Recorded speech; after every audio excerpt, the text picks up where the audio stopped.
Hello students, कैसे हो सब।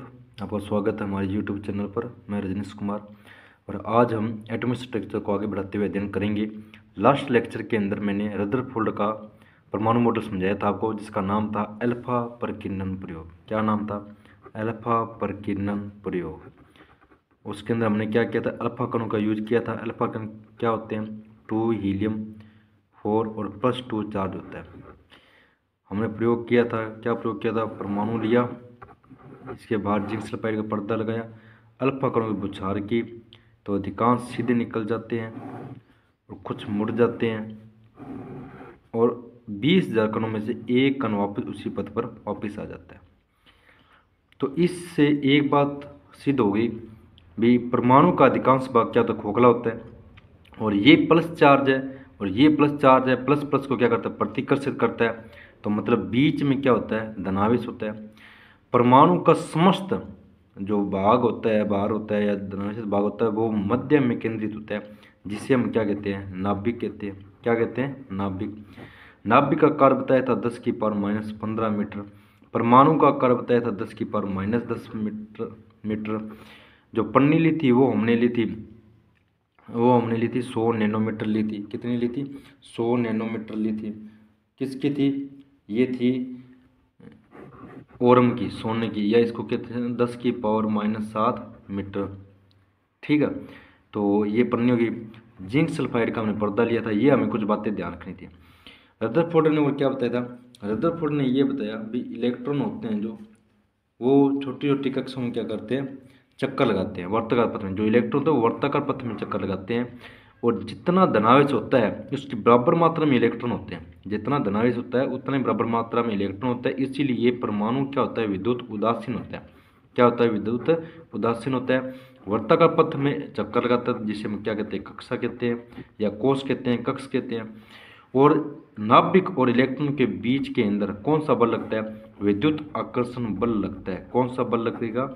विद्युत आकर्षण बल लगता है, इलेक्ट्रोस्टैटिक फोर्स लगता है। ठीक है, तो ये इतना कुछ रदरफोर्ड ने बताया। अब रदरफोर्ड की क्या एक चीज और बताया था? रदरफोर्ड ने नाभिक की त्रिज्या निकालने का फॉर्मूला बताया था। रदरफोर्ड ने क्या बताया? नाभिक की त्रिज्या निकालने का फॉर्मूला बताया। वो क्या होती है? त्रिज्या समानुपाती a⁻1/3। ए क्या है यहाँ पर? ए है द्रव्यमान संख्या। ए क्या है हमारी? द्रव्यमान संख्या। ये है द्रव्यमान संख्या, यानी कि ए का क्या आ गया? क्यूब आ गया। घन निकालना होता है। और आर जब समानुपाती निशान हटाएंगे तो क्या आएगा? आर नोड आएगा और a⁻1/3। समानुपाती निशान हटाएंगे तो कोई ना कोई कांस्टेंट आएगा। तो कांस्टेंट आए R0। इसकी वैल्यू कितनी होती है? 1.3 इंटू 10⁻⁻13 सेंटीमीटर। कितनी होती है? आर नोड बराबर 1.3 इंटू 10⁻⁻13 सेंटीमीटर होती है। ये इसकी क्या होती है? वैल्यू होती है आर नोड की। अब जैसे एग्जांपल लेते हैं अपने, जैसे एक तत्व की द्रव्यमान संख्या 64 है, दूसरे की 125 है। कितनी है? 125 है। तो त्रिज्याओं का अनुपात बताना है, तो कैसे बताओगे? R1 बटा में R2 बराबर आर नोड A1 का 1/3, आर नोड A2 का 1/3। अब देखो आर नोट तो सेम ही होगा, R1 और R2 निकालना है अपने को।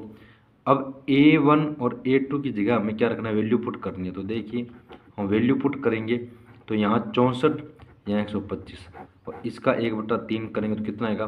4/5 आएगा। तो हमारी त्रिज्या का अनुपात कितना है? 4:5 आ गया।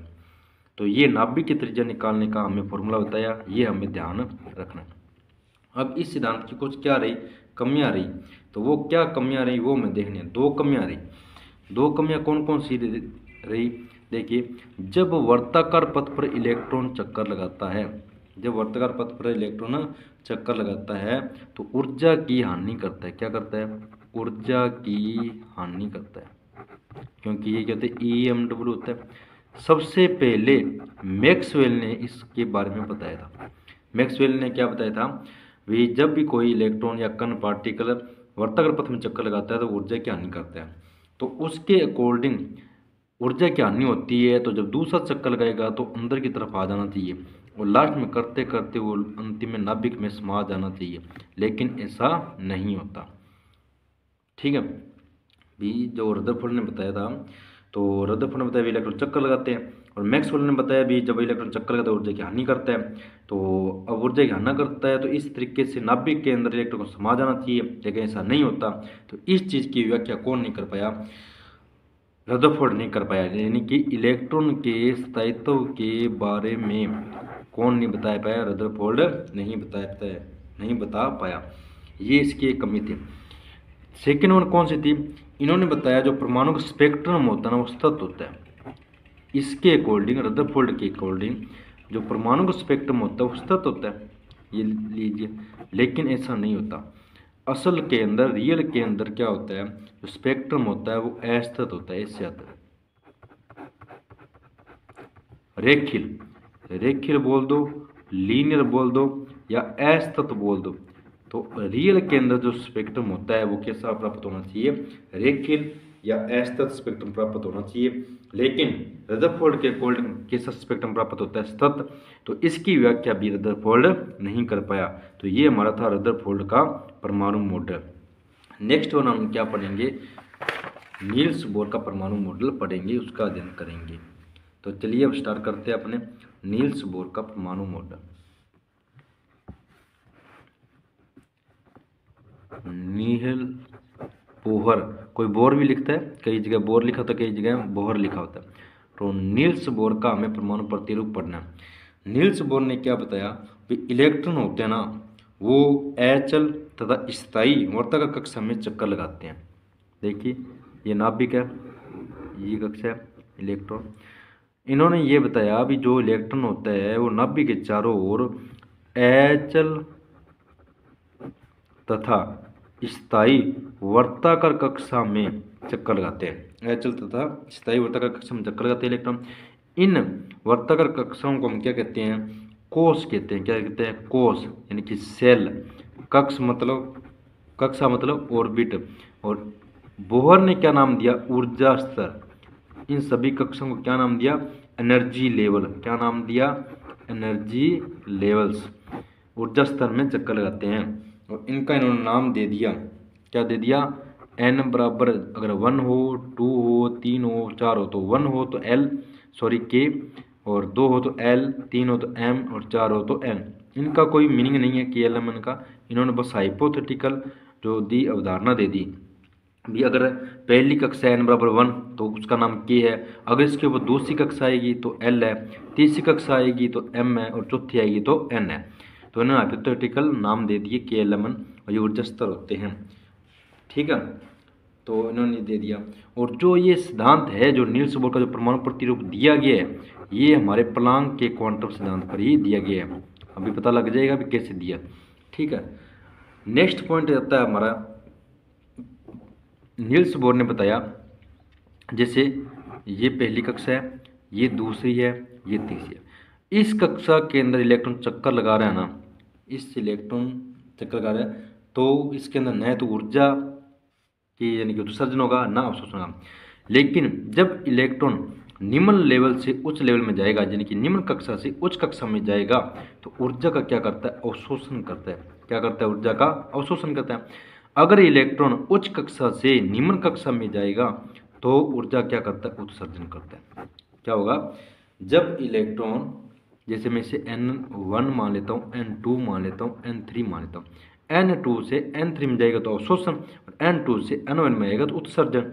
यानी कि ऊपर से नीचे आएगा तो उत्सर्जन होगा, और नीचे से ऊपर जाएगा तो अवशोषण होगा। तो इलेक्ट्रॉन जब अवशोषण करता है या उत्सर्जन करता है तो छोटे छोटे बंडल्स के रूप में करता है, जिससे हम क्या कहते हैं? क्वांटा या फोटोन कहते हैं। ये बात नील्स बोर ने बताई। तो इसलिए ये सिद्धांत ना वो प्लांक के क्वांटम सिद्धांत पर आधारित है। ठीक है, तो हमें इसके अंदर इतनी चीज़ ध्यान रखनी है भी, जब भी इलेक्ट्रॉन निम्न लेवल से उच्च लेवल में जाए तो ऊर्जा का अवशोषण होता है, और उच्च से निम्न में आए तो उत्सर्जन होता है। और जिस लेवल में चल रहा है उसमें ना तो अवशोषण होता है ना उत्सर्जन होता है। और इसकी ऊर्जा होती है ना फोटोन की, वो होती है E बराबर h। ये मैंने आपको पहले बता दिया। फिर आता है 3 नंबर पॉइंट आता है। 1 नंबर ऊपर पॉइंट हो गया कक्षाओं वाला, 2 नंबर ये रहा, और 3 नंबर ये रहा। 1 नंबर वो KLM कक्षा वाला हो गया, 2 नंबर अवशोषण उत्सर्जन हो गया। 3 नंबर देखिए, 3 नंबर है बी, ये है नाभिक, ये है त्रिज्या आर और ये इलेक्ट्रॉन चक्कर लगा रहा है। तो इन्होंने ये बताया भी वर्ताकार पथ के अंदर इलेक्ट्रॉन तभी चक्कर लगाएगा, तभी इलेक्ट्रॉन लगाएगा जब इलेक्ट्रॉन का जो कोणीय संवेग है एम वी आर वो एच अपॉन में 2 पाई का पूर्ण गुणज होगा। पूर्ण गुणज का मतलब एन, एन वैल्यू, एन बराबर 1 हो सकता है, 2 हो सकता है, 3। जैसे पहली कक्षा है ये तो एन बराबर 1 रखेंगे, दूसरी कक्षा है तो एन बराबर 2 रखेंगे, तीसरी कक्षा है तो 3 रखेंगे। तो एम वी आर क्या होता है, कोणीय संवेग होता है, इसे क्या बोलते हैं, कोणीय संवेग बोलते हैं। और रेखीय संवेग किसे बोलते हैं, एम वी को बोलते हैं।